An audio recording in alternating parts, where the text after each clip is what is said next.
This is the Six Figure Home Studio Podcast, episode 43. You're listening to the Six Figure Home Studio Podcast, the #1 resource for running a profitable home recording studio. Now your hosts, Brian Hood and Chris Graham. Welcome back to another episode of the Six Figure Home Studio Podcast. I am your host, Brian Hood. I'm with my podcast co-host, Chris Graham. Chris Graham, what would it take to get you to this brand new car, buddy? Oh, man, I'll have to talk to my wife and my banker first. No, man. I think you'd look great in this car. Should I get you the red or the blue car? Give me the blue one. Okay, that's great. Let's just have you sign right here. Okay, that was a stupid skip, but today we're talking about sales. And when you hear sales, that's kind of what you think about, is the weird, sleazy, like fake talking like a businessman, corporate car salesman guy, whatever. And that, my friend, is not sales, at least not in our world of recording studios and audio professionals. And probably not at all in 2018. It might have been in like 1998, but yeah, honestly, things have changed. If someone came to me and talked to me like that, it's not happening, man. It's over, yeah. People's bullshit, like BS meter as they call it, is so sensitive these days, and they can easily spot even the smallest amount of bullshit when someone's talking that way, especially. So yeah. Today we're going to give you a few things on what not to do in sales, kind of like last week's episode, and we're going to give you a lot of things on what to do when it comes to turning leads into customers. Last week's episode, if you missed that, episode number 42, we talked about how to actually generate leads for your studio, but all the leads in the world are worthless if you can't actually turn them into customers. So that's what this episode is about today. This is what you call the good stuff. When you're listening to a business podcast about how you can grow your business, the how to get leads is the first step, and then how to turn those leads into customers is the second step. There's obviously a whole lot more going on there, but this is actionable, and this is the fun stuff, because if you do this well, the results have a dollar sign in front of them. Yeah. And that is pretty encouraging when you're trying to build your business. Yep. I like progress that can be measured in numbers just because it's so tangible. There's no room there for, did I improve or not? Are my mixes a little bit better or not? Yeah. There's no gray area. It's black or white. You either improved or you didn't. So this episode's hopefully going to help you improve turning leads into customers. And the first thing we have on our list today to talk about is actually that intro we just did. Yeah. The faux professionalism is what I call it. Yeah. With the faux professionalism, I see this a lot from people who went to some college and they had some professor and they graduated with some idea of like what they thought professionalism was. And what's so ridiculous about that is what professionalism was 20 years ago is totally different than professionalism today. Professionalism today is much more about transparency. It's much more about relationship and much less about this professional distance. This idea that like, we're not going to have a relationship, but we will communicate about this thing, and then you will buy this thing from me. But you will know nothing about my personal life, and when I leave here today, I'll never think about you again. I think a lot of it comes down to when people learn from like their uncle who's a car salesman, or they learn from, Googling how to do sales or whatever. There's a lot of shitty information out there, honestly. And that might work in certain industries, but it's definitely not going to work when it comes to getting people to trust you enough to come into your studio, to give you money, to trust you with their prized possession of music that they've been working their butts off for the last year to write. They're not going to trust you with that using these sleazy little self tactics and faux professionalism that you see from a lot of other people. Yeah. I think true professionalism is much more about being relatable, being somebody that they want to spend a lot of time with. So the next thing of what not to do when we start talking about converting leads to customers is using these lame-ass sales tactics. Now, we talked about really faux professionalism is kind of a tactic of its own, but there are other sales tactics, if you Google sales tactics, that you're going to come across. And one of those is something called a hard sell. Chris, what is a hard sell? It's the stupidest thing ever. A hard sell is when someone is just so aggressive, so right to the point, and so off-putting that they end up losing the sale. So if you walk into a Bose headphones store, they tend to have a little bit harder sales. They tend to immediately try to get you in and out of the store in the least amount of time possible with a product. If you go somewhere else, like, I don't know if you've been to a Tesla store, Tesla cars, they're so chill there. They're not on commission. So you walk in and they're just like, hey, what's up, man? How you doing? And like, you can walk in and walk out and you can avoid a conversation entirely if you want to. Another example would be at like a mall, and the salesperson is just aggressively trying to sell you a suit. Can I help you? Can I help you? And they're just sort of like hovering over top of you. Yeah, that reminds me when I was in Thailand last year. Every single street corner, there's a tailor, a quote unquote, a tailor, a suit tailor. And they're always trying to sell you custom tailored suits.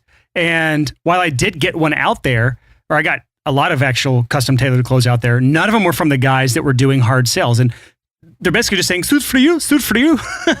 They want you to get your like Armani suit made from them, which is, I actually saw a sign that said, genuine fake Armani suits. I kid you not. I have a photo of it. It's incredible. But to sum this up, hard selling is basically just going for the sale immediately. Before you know anything about the person, before you know anything about what they want or what they need, it's just going straight for the sale. And that's the hard sell.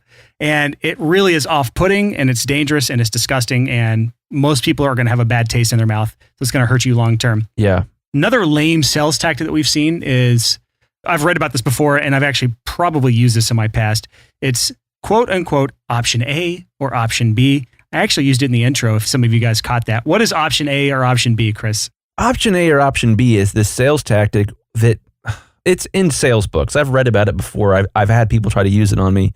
But it's the idea that if someone expresses an interest in your product or service, that you give them two options and you communicate in a way and you say, oh, you know, option A is this and option B is this. Which one will you be buying today? Yeah, assuming you're going to buy one of the two. Yeah, assuming that you're going to buy one of the two. And the assumption is that stupid people won't be able to deal with like the fact that there's a third option on the table, which is not buying anything, and that they will then pick option A or option B. It does work, honestly. There are people that for cheaper items, people just don't know how to say no to something. And when you ask either or question, they don't have the capability of saying, well, I just don't want either of them.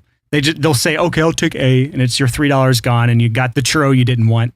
But, you know, in a studio setting, it doesn't work. Yeah, you're immediately insulting their intelligence. Absolutely. When you use that tactic. I had a guy try to sell me replacement windows. We got double pane windows in our house, and that was his pitch. And like he grinned. You could tell someone taught him that tactic. Oh my God. He did it and grinned at me like, all right, I got you. And I was like, I like laughed at him. I was like, what? Like, I haven't told you I'm going to buy from you yet. I have 5 other people coming out for quotes. I'll take option C, which is the option where you have 5 seconds to get your ass out of my house before I grab my shotgun. And then you smile back. Yeah. So these sort of tactics that I would say, these sleazy tactics, leave no room for the possibility of a friendship with the person you're selling to. That if there's no opportunity for the relationship to blossom into friendship, it's probably a sleazy sales tactic. Yeah. And I think really focusing on tactics too much is kind of the lesson here, is just not worrying too much about these tactical things you read. There's so much better advice out there if you focus on big picture wins instead of these little tactical things. And I think most of our outline today, if not all of our outline today, is big picture. None of this is really small tactical things that we're going to be talking about today. Yeah, these sales tactics where there's no room for the relationship to grow into friendship, they're a holdover from a time that has long passed. They're a holdover from back in the day when you could get on a horse, ride into some town with a bottle of fake medicine, sell your butt off, and then leave before anyone figured out that what you sold them doesn't work. So this sort of con man thing does not work anymore, by and large, because if you are shady and you try to sell them Dr. Smith's Eaglefoot snake oil, like you're just going to Google Dr. Smith's Eaglefoot snake oil and see the plethora of 1-star reviews, and then you're not going to buy. You have to invest in a brand because your brand is searchable now on the internet.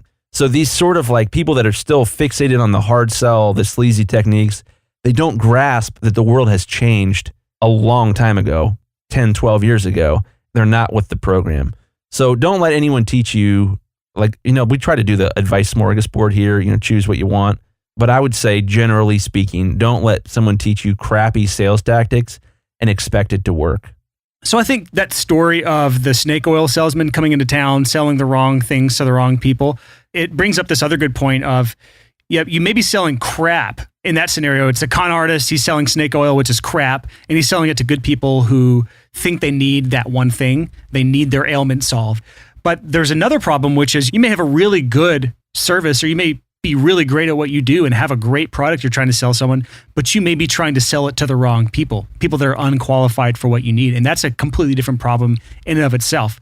I've seen people get clients that they had no business getting because that client was either, I hate to say this, but way too good for the studio, or not good enough for the studio, or just the wrong genre for the studio. Yeah, I used to have this issue all the time. We still occasionally do, but not very often anymore, because I run a mastering studio. And sometimes we would get people that would reach out to us who were definitely not ready for mastering. They really needed to focus on tracking and then mixing and then mastering. And I can remember one guy in particular. So we do like a money back guarantee. You'll love my work, or I'll give you your money back, no questions asked. And there was one guy I can remember in particular who ended up asking for a refund, and it was my fault. And man, we get basically no one, maybe one or two people a year out of a lot of people that'll ask for a refund. And this guy asked for a refund because I sold him mastering when I shouldn't have. I, talked to him about how important it is and how it was, I was good at it and I was going to take good care of him. And I did. But what he really needed was mixing. This is back before we offered mixing services and before we offered mixing advice with mastering for free. And so I oversold this guy. And it was no surprise when he came back and was like, I don't like how the master sounds. And it was rough. I had been too good at sales in that moment and had convinced him to make a purchase that he shouldn't have. He had no business talking to a mastering engineer at that point because he wasn't ready. I've seen this in my world too, and that's when I quote someone on mixing and mastering, but the tracking and editing was awful, and there's nothing I can do to make it sound like a Brian Hood mix. I can't make it sound great if it's not great at the source. I've done that in the past. I don't make that mistake anymore, but I've made that mistake of selling the right service to the wrong person. Yeah, so we would sum this up by saying what you should not do is overpromise and then underdeliver.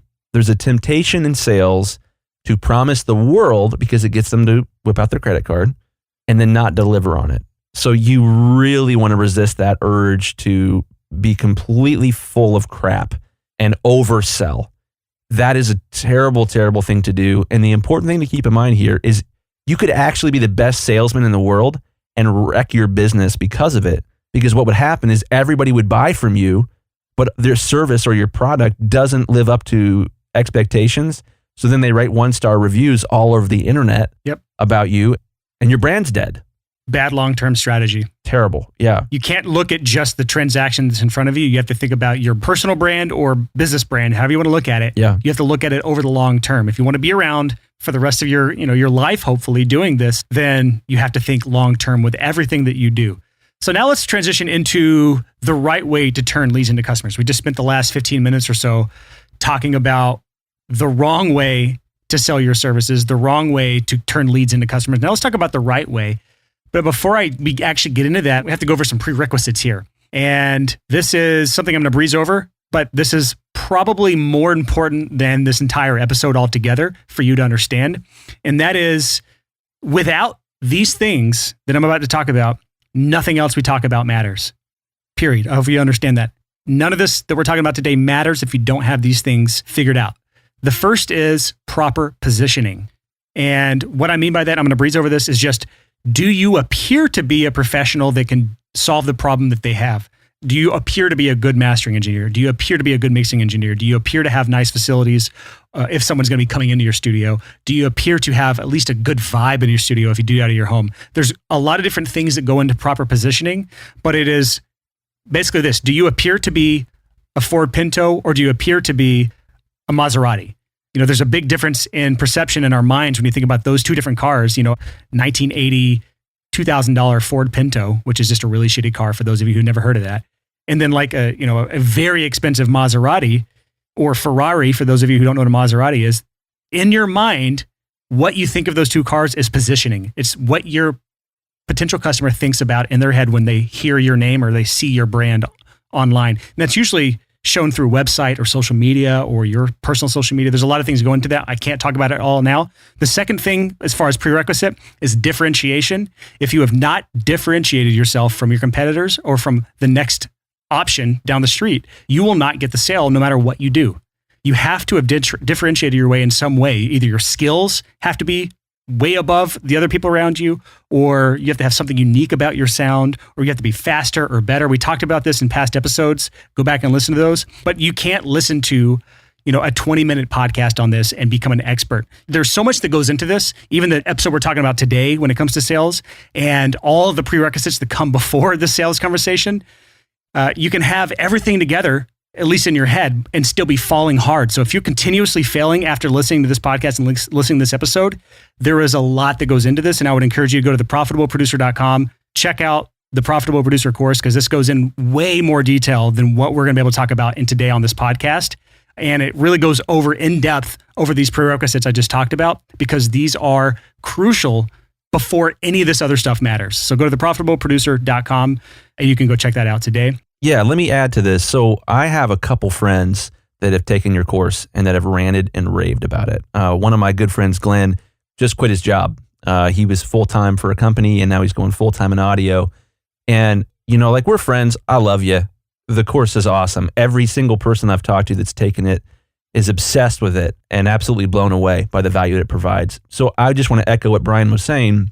You can't, even if you read the 3 best books on sales or you listen to this podcast or whatever, it's too complicated of a conversation to grasp quickly. You need to take a course from someone that knows what they're talking about and from someone that knows how to apply best practices to your industry. That's important. Yeah. And if you've been listening to this podcast since episode number 1, you've binged through them all, which is a lot of people, because we get a lot of emails from people that are like, I found you last month and I just binged all 40 episodes this month. I'm like, okay, I love you. That's awesome. The podcast is incredible. Like, it's great free content, but the issue with it is it's piecemeal. It's just kind of scattered all over the place, whatever we have on our mind this week from what we've heard from people. The Profitable Producer course is one of those step-by-step from point A to point Z. What do you need to know? So it's more structured. So that's the difference there. But let's move on to the right way to turn leads into customers. Let's just assume you have those prerequisites together. You are positioned well in your market. You have differentiated yourself in some way, shape, or form. And now you're ready to learn how to turn leads into customers. What is the first thing people should know when it comes to this, Chris? Well, the biggest thing, and I think the thing that's most often forgot, is you need to discover what the potential customer's actual needs are. What's a win for them? What is the best possible outcome? Because we talked about this on the negotiation episode, which was episode number 30. 11 highly effective negotiation tactics any audio professional can use. Yeah. So on our negotiation episode, we talked about to do well in a negotiation, it's not about you winning and them losing. It's about them winning and then you finding a way to also win. You have to create win-win situations or it's impossible to get a win consistently. So the most important thing there, and we talked about The Secrets of a Power Negotiator, that book. The most important thing that he talks about is that first and foremost, you need to figure out what's a good outcome for them. Are they looking for a fast turnaround time? Are they looking for something that's really, really loud? Are they looking for a specific tone? Are they looking for a specific drum tone, specific guitar tone, whatever? You need to figure out what is their hopes and dreams and see if you can find a way to help them get what they want. If you can help them get what they want, you'll be able to probably make a sale.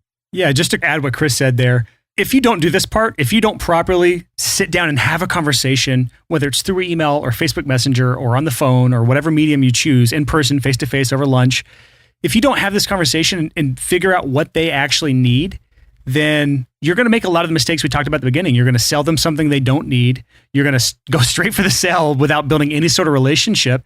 And really, you have no idea what they want. And we don't have it in our outline here, but this is really one of the important parts of turning people into customers is adding value along the way, whether or not you get anything out of it. But you can never add value if you don't know what they need. So this is really step 1 in any conversation related to sales is figuring out exactly what they need. Yeah. The best way to do that is not through faux professionalism. It's grabbing a beer and having a conversation and getting to know what they love and what they don't. I cannot overstate its importance. Here's the thing, in my opinion, it's the most fun part to meet somebody who probably has similar interests to you because they're possibly interested in working with you. It's so fun to have a conversation and to learn, oh yeah, we're both really into this band from such and such time back in the day, or we're both really into XYZ types of guitars or what have you. that's where doing audio and helping people make great art is really, really fun. And that's my favorite part, without a doubt. Don't skip that. And I understand it's not everybody's cup of tea. I can tell you, I know a lot of people that are intimidated to talk to other people, maybe lack social skills, or it's just not their favorite part of the process. But you have to find a way that works for you despite your hesitations with this. Yeah. Because this is not a negotiable here. This is something you have to learn to do if you want to turn these leads that you learned how to get this last episode on episode 42 and turn those into customers. You have to learn this skill. And there are workarounds to all this. If you're doing it the Facebook Messenger or text message, there are workarounds where you don't have to have, the face-to-face or ear-to-ear conversations if you're on the phone that Chris likes to do. But go back to one of our episodes, actually, episode number 21, the number one thing that'll guarantee your studio's failure. That episode is all about figuring it the fuck out. FITFO, as I call it. I probably want to get a tattoo, just says FITFO on my body somewhere. FITFO, figure it the fuck out. This is one of those things that if you lack the social skills or you have social anxiety or something, you have to figure out a way to get around that. And I'm not going to try to downplay the severity of some people's social anxiety or lack of social skills or whatever it is, but there are ways around it all. And as an entrepreneur, it is your duty, it's your obligation, if you're good at what you do, to figure out a way around that so that you're turning these leads into customers. Yeah. So the next thing on our list when we start talking about the right way to turn leads into customers is understanding the difference between selling to friends versus selling to strangers. You have to be able to do both, but you also have to understand the differences between those two things. Yeah. So we've talked about this on the podcast in the past, but I'm going to tell this story one more time. Not to make anyone that's, anti-Christian feel weird here. I'm going to share a story from the Bible. There's a story where Jesus and his disciples go back to his hometown. And Jesus had been going around doing all these miracles. And he gets back to his hometown and people are like, this guy? They're like, what? I grew up with him. He's not the Son of God.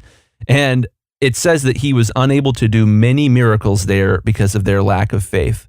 And so the disciples and Jesus are walking away from Nazareth, and the disciples are like chatting about, whoa, dude, that was weird. He couldn't do that much cool stuff.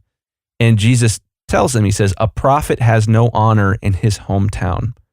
And man, I share this all the time with people when I'm talking to them about their businesses, that there is a really intense reality to this, that people have a hard time believing that someone local could also be amazing at what they do. There's something about someone from another city or another state or the other side of the world where people just inherently believe they must be better because they don't live near me. And that's a real thing you need to figure in here. If you've only had experience selling to friends, you might not have any real sales experience. You might be amazing at sales, but you haven't been able to overcome the fact that a prophet has no honor in his hometown. So that's something to think about that's really important. For me, the first stranger I ever sold to, as far as mastering goes, I'll never forget it. It was the strangest experience to have someone who didn't know anybody that I knew decide that they trusted me enough and thought I was competent enough to hire me to master their record.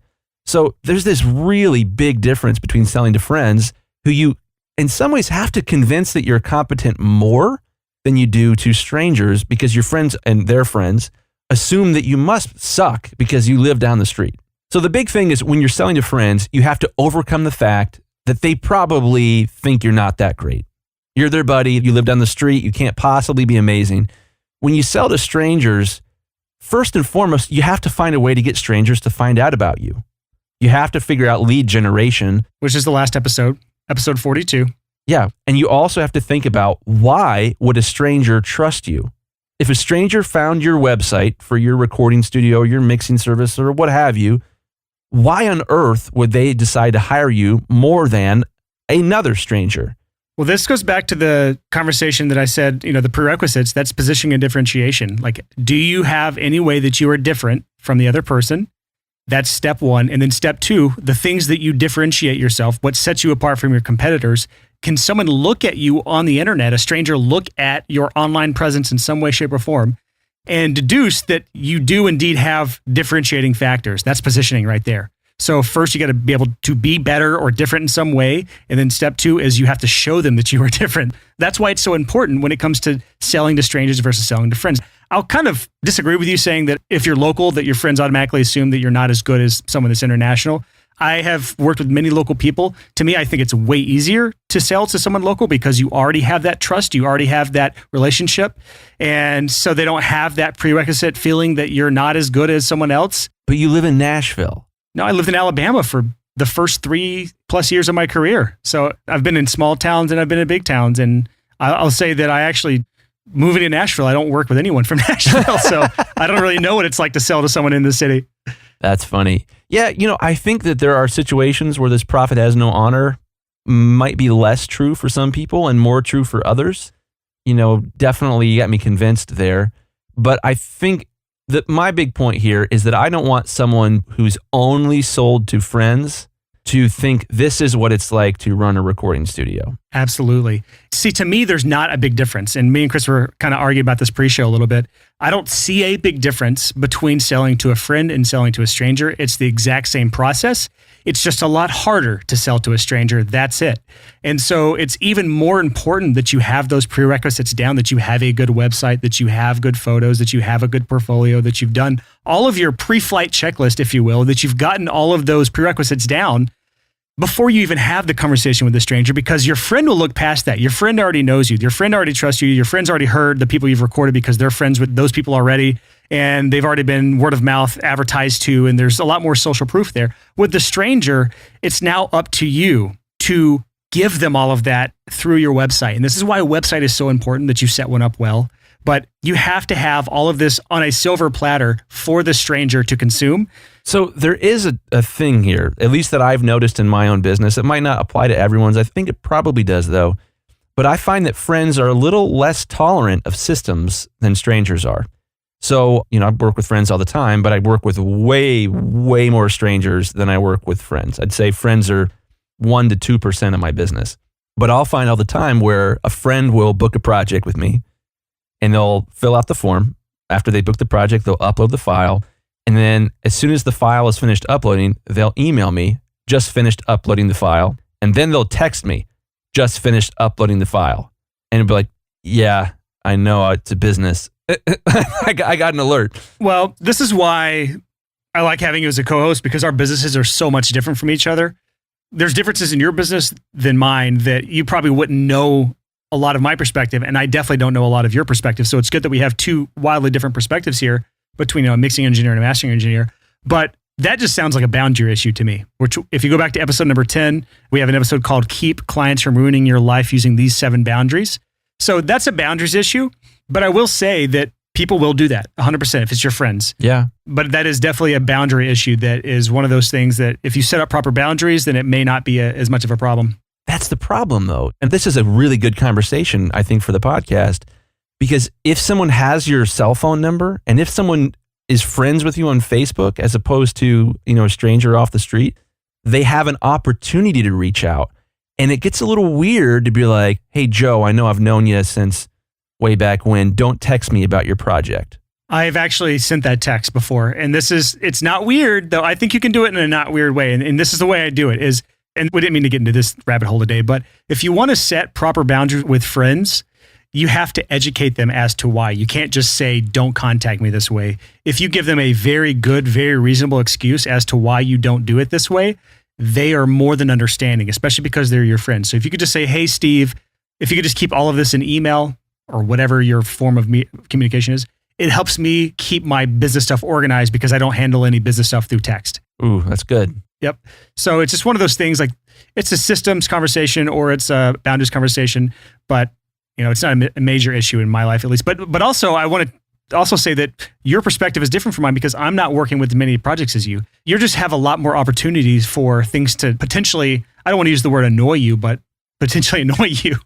Well, I think it's worth me confessing that it scares the crap out of me when a friend is being a weird client and is like over texting and... Yeah, because you can ruin your personal friendship through no fault of your own. And that's where, we didn't mean to go down this rabbit hole today, but that's why boundaries with your friends are so much more important than with strangers, because there's no personal relationship at stake with the strangers, or there isn't at first. I mean, you should always be working towards having some sort of personal relationship with your customers, but...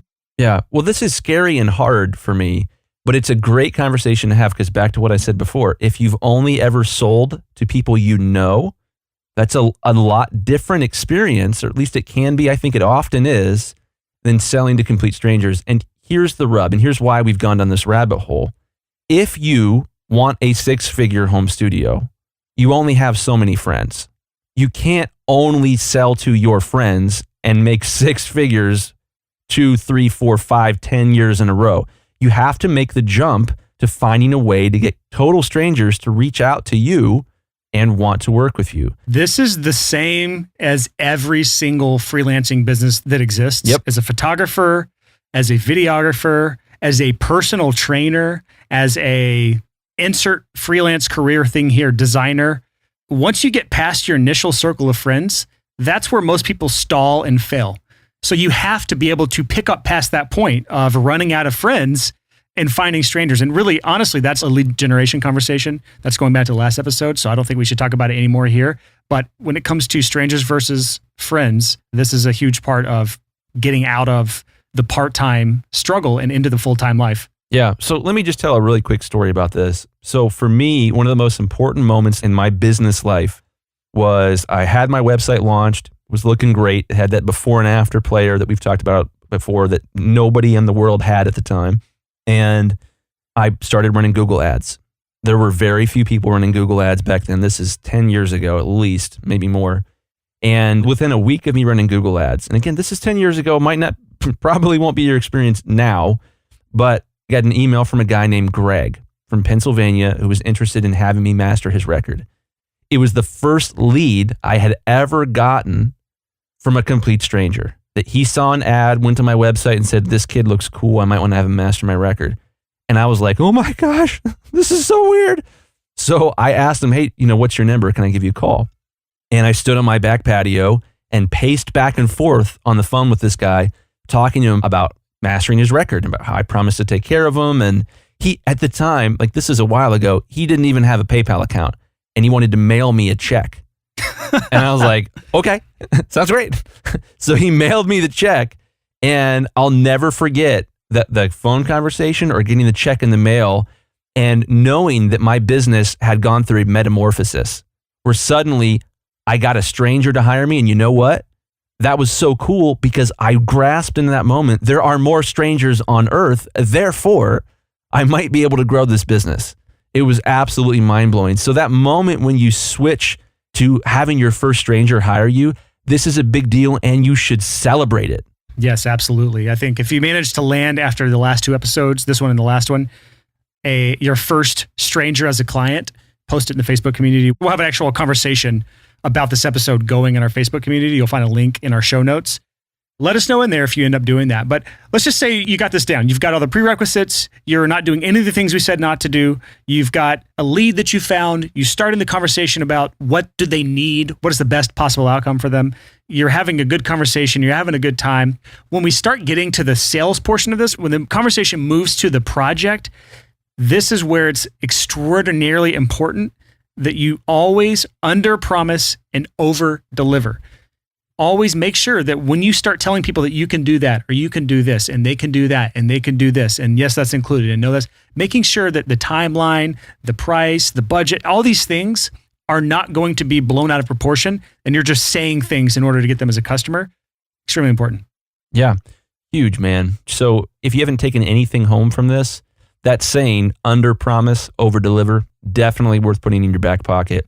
And definitely why many musicians are suspicious about hiring a new audio engineer because, tough love here, guys. Our industry is notorious yes, for us being the type of guys who overpromise and underdeliver. We're constantly turning in late projects. Yep. We're constantly not doing as good a job as people hoped we would.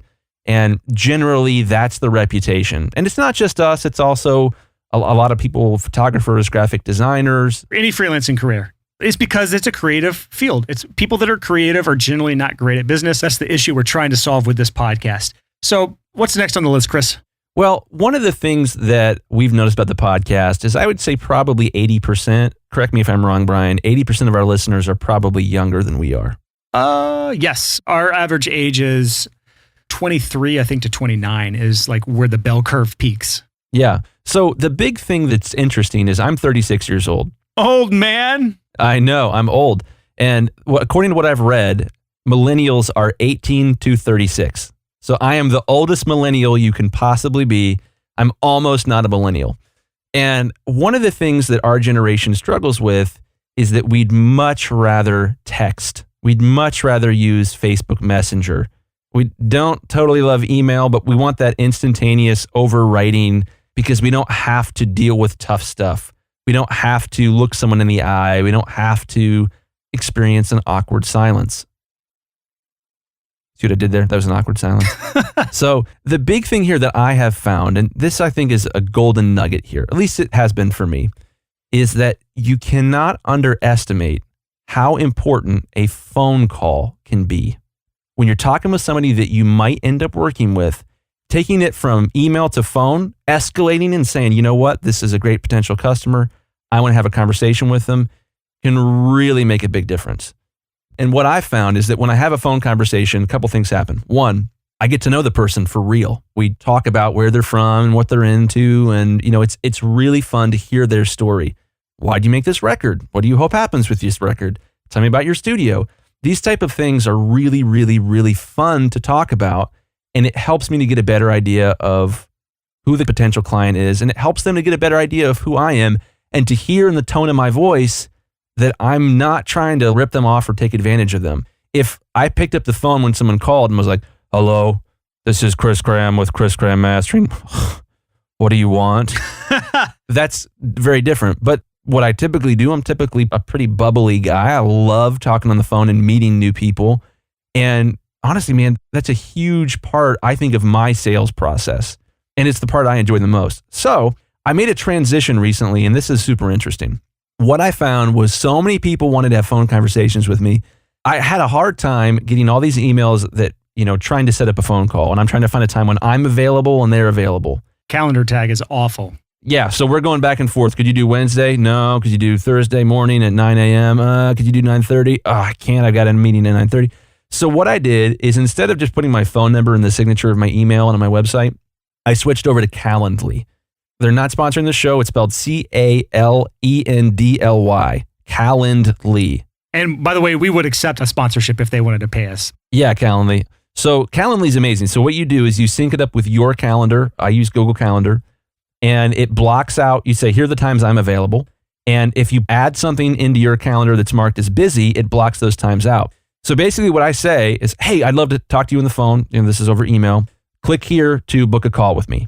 And they click a link. It takes them to my website, and the Calendly little app is embedded in my website, and they can choose a time that works for them. When they do that, it adds it to my calendar, and I wear an Apple Watch every single day, all day long. And the Apple Watch has my calendar in it. And 1 minute before my phone call is supposed to start, my Apple Watch vibrates, and I look down and I say, I have a call with Steve in 1 minute. And then I call Steve at exactly the time that he scheduled for. And I'm dead serious about this. All the time, I will have closed the sale once they pick up the phone. Because they'll say, and they say this to me all the time, oh my gosh, thank you for calling me so promptly. Immediately, I've demonstrated, hey, I'm a grown-up, man. And they want to work with me at that point. Well, we talk about differentiating yourself from your competitors. That right there is one of your forms of differentiation. Yeah. You do what you say you're going to do when you say you're going to do it. And that immediately beats a lot of your competition just because they don't have the systems in place and calendar system in place, which is an important thing to have in place, to do things on time when you say you're going to do it. Now, I do have a follow-up question, Chris. Yes. You only have a 1 minute alert to let you know a minute ahead of time? I have several. I have a 30-minute alert and I have a 1 minute alert. Okay. I was going to ask because I was like, what happens if you're pooping whenever you get that 1 minute alert? Yeah. So what you can do in Google Calendar is you can set up default alerts. So my wrist will vibrate at specific intervals before my meetings and stuff. So if any of you guys want to see exactly what we're talking about here, you can actually go to Chris's site, chrisgrahammastering.com/call, CALL. And you can actually see how this entire system is set up. And I would highly encourage you guys, if you want to actually book a call with Chris, talk about your mastering project, or just say hi to him. Yeah, man. I love it. Meeting new friends is one of my favorite things in the world. And it drives my wife nuts because we'll go out to a restaurant and I'll inevitably meet a stranger. befriend them, and the family has to wait for me while they're walking out to the car. Yep. And I'm like swapping numbers with a new friend I just made. So That's hilarious. yeah, but I want to be serious about this with you guys here. There's a temptation to want to do everything over text. There's a temptation to want to avoid any potentially awkward situations. And that works against you when you're trying to run a business. So to pick up the phone, to use something like Calendly to schedule phone calls can really make a big difference because it helps you build relationships. And that's the point of a system. Now, I want to ask you a quick question, Chris. What is the average age of your customer? Well, the average would be deceptive. Where's the peak of the bell curve for you? I've got guys that are 65. I've got kids that are 18. So you would say it's probably a little older than this podcast, right? Like the podcast listener, right? The average podcast listener? Possibly. I mean, it is extremely evenly spread out amongst all age groups. Here's where I'm getting at is I agree with the getting on the phone thing, but I also disagree to an extent. And I'm just going to play devil's advocate for a second. I think if you only do phone calls, if the only way you close a sale, the only way you're always pushing to a phone conversation, you're alienating a large portion of your potential audience when you do that because so many people don't want to talk on the phone, especially millennials and younger. It's just not the way they grew up. And I'm kind of mixed. I'm like an older millennial myself, so I will get on the phone if I have to. But I actually prefer a lot of times to be through Messenger or email or text. And so when you look at your audience, if you're trying to target a younger demographic that doesn't necessarily want to speak on the phone, it may make more sense for you, for your call to action to be message us on Facebook or send me a text. All I'm trying to say is meet your customer where they want to be met instead of forcing them to adapt to where you want to be met. I love playing devil's advocate. It's my favorite game. But I think there's another component here, and it's personal strength. That's true. You have a great personality. You're easy to talk to. You have good tonality in your voice, which is very important when you're going to talk on the phone. I have friends that do have pretty good personalities, but they're monotone and they don't sound very excited. And if you talk to someone like this, then they don't think that you're really interested in them. And so if this is the way you talk, maybe phone's not the way you really ought to go. Yes, I think some of this is figuring out what your customers want, but a lot of it's figuring out what your personal strength is. Yes. I'm very comfortable on the phone. I love it. It's so fun. I don't love having like a Facebook Messenger conversation. I'll go back and forth a few times. I have people Facebook message me from the podcast all the time, but I'm not probably going to have like an in-depth, super substantial conversation, tell me about your hopes and dreams type of thing. Right. Yeah, so I think it really depends. If you're prettier than I am, maybe Skype video might be... I prefer Skype because I am prettier than you. Nah, that's up for debate. That is up for debate. So you got to go where you're comfortable, but you also got to go where your customers are, and hopefully you can find a good balance place where they meet. Okay, so just to kind of wrap all this up, let's just say you do all of these things, Chris. You're not doing the faux professionalism. You're not doing lame-ass sales tactics. You're not trying to sell to the wrong people. You're not over-promising and under-delivering. But you do have your proper positioning figured out. You're differentiated yourself in some way, shape, or form from your competitors. You've worked on discovering the needs of the person you're talking to, and you're under-promising, over-delivering. Hell, you even get on the phone with them and have a great conversation. This is, to me, only the beginning of sales. This, to me, is the very first part of sales, and this is not, you're going to convert, to me, a tiny portion of what you could convert if you do this next and final thing we're going to talk about here, and that is follow up.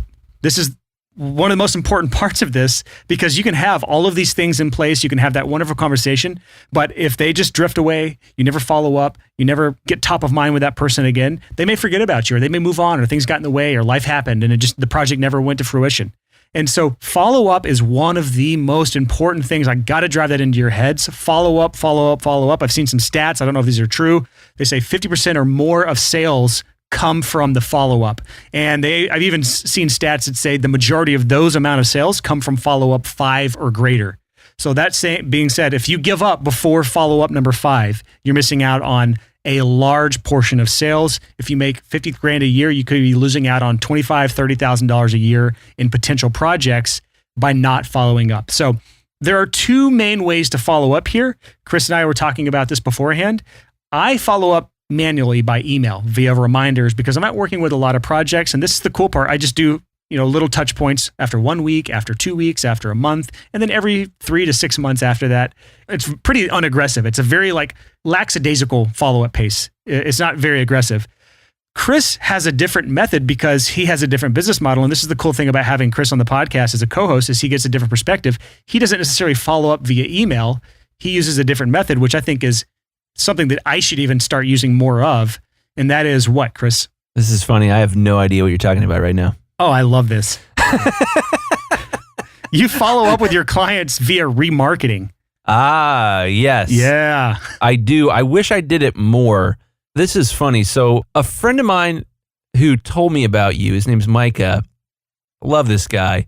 He told me something that Billy Decker said. This is the first I ever heard of Billy Decker. And Billy Decker allegedly said, I asked him about this on the podcast. For those of you who don't know who that is, we interviewed Billy Decker on episode 13 of the Six Figure Home Studio podcast. Link to that would be in the show notes. Yeah, so Billy Decker said, and the saying went something like this. When someone hires you, they do it for two reasons. One, they think you're good at what you do. And two, you're top of mind. You're not like, I remember I was on that guy's website 6 months ago. It's no, that guy posted a quote on Facebook and I read it and it was funny, or I saw a meme that he posted or whatever. I thought of him relatively recently. So the follow-up that I do, man, I really wish I was more aggressive about it. I need to invest more time in this, is remarketing, is making sure, hey, if you've been on my website or we've had a conversation, you're probably going to see an ad for Chris Graham Mastering every once in a while for 90 days. Yep. And that's important just to remind people I'm there. We've talked about this on the podcast before. That's the most inexpensive marketing you can do and probably the most effective. So that can be really helpful. You know, for me, it's something where I wish I had the time and the discipline to do follow-up phone calls and to just call people and to just sit down one day and I'm going to call everyone that I've talked about a potential record who hasn't booked me yet. That's difficult for me because as a mastering engineer, I'm working with at least one client per day, every day. So that's a lot of people to follow up with. That's a lot of people to follow up with, yeah. Remarketing is a great way to do one-to-many follow-ups.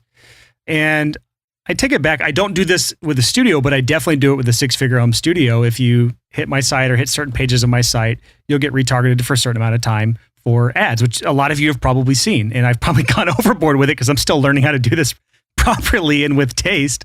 I've got some messages of people that like, Brian, I see this ad every day. Stop. So I'm still learning. But honestly, the important part of this is when it comes to your studio, if you do not come to mind when they're ready to book, you will never get the gig. And whether you follow up with email or you follow up with ads, either way, you're hoping that the advertisement that they see from you is going to say, oh gosh, yeah, me and Chris had a great conversation 6 months ago. We just finished the record. I should probably follow up with him now, or I should probably call him about booking that. Because in our business, there are a lot of dominoes that have to fall before we can ever get the project. If you're a mastering engineer, the artist has to have written the songs. The artist has to have recorded the songs. The artist has to have had the songs edited and mixed before they can be booked for a master. And then they also have to get the files ready and prepped for the mastering engineer. So there's a lot of things in place. And so all that to say, there's a lot that can go wrong. There's a lot that can delay a project. And there's a lot that could come between Chris getting the project or not getting the project. And follow-up really does help with that. And so that's just some stuff that you have to keep in mind. You have to have some way you're following up with every single lead, or else you are leaving money on the table that you shouldn't be leaving on the table as a business. Yeah. So I love your openness about how you're still learning about remarketing. I myself am still learning about remarketing. It's incredibly powerful and incredibly complicated. But that's one of the things I enjoy about our podcast, that what we're trying to tell you guys is that we're not experts. No. We're lifelong learners. And we hope that you join us and become the same. That is, I think, the most fun thing in the world. And you know, there are times in our history as humans, times of what you would call enlightenment. These are periods of enlightenment where learning and self-education became the coolest thing and the most in vogue thing. It's probably not right now, but it's getting there. And join us as we self-educate and, you know, we teach you a little bit about what we have learned about running a home studio. So that is it for this episode of the Six Figure Home Studio podcast. Hopefully you have some good takeaways from that episode. There's a lot to take in there. And just like I mentioned, kind of in the middle of the episode, you're not going to learn this all in a 45-minute podcast. It's impossible. But what we're hoping is that it kind of opens your eyes to all of the pieces you're missing in your business so that you can then go out and start working on all of those weak links. Kind of like how we talked about on episode 38 of the podcast, where if you can just find and eliminate your single point of failure in your business, you can 10x your income. And so if your single point of failure is turning leads into customers, this is one you have to work on, and we give you a lot to go off of from here. If you have anything you want to add to the conversation, we have a thread going inside of Facebook right now. There's a link in the show notes, and you can ask Chris and I any questions you have about this episode. If you have any follow-up questions you want to ask, if you have any feedback you want to give on this episode, just go to our show notes, and there will be a link inside our Facebook community. If you're already a Facebook community member, you can just kind of scroll through the posts, and you'll probably see it there as well. But for those of you who are listening to this episode way, way later, let's just say weeks or months later, that link will still work. You can still comment in there, and we will still see it. But next week, we're going to be talking about something that is kind of a continuation of this lead generation series, although it's not really officially part of the series. It was just a two-parter series. Next week is all about hard conversations, specifically 3 extremely difficult conversations that you have to have with your clients, that if you skip these conversations, if you just let these things breeze by without having these hard conversations, you will burn bridges. You will piss people off, you will lose clients, and you will have a lot of heartache. A lot of stress added to your life just by avoiding these specific 3 conversations. So this is kind of a communications episode. And whether or not that sounds interesting to you, this is a must listen episode because this will absolutely impact just about every single project that you have. So that'll be next week, Tuesday, 6 a.m. sharp. You need to be listening to that episode. So until then, have an awesome week and happy hustling. Whoa.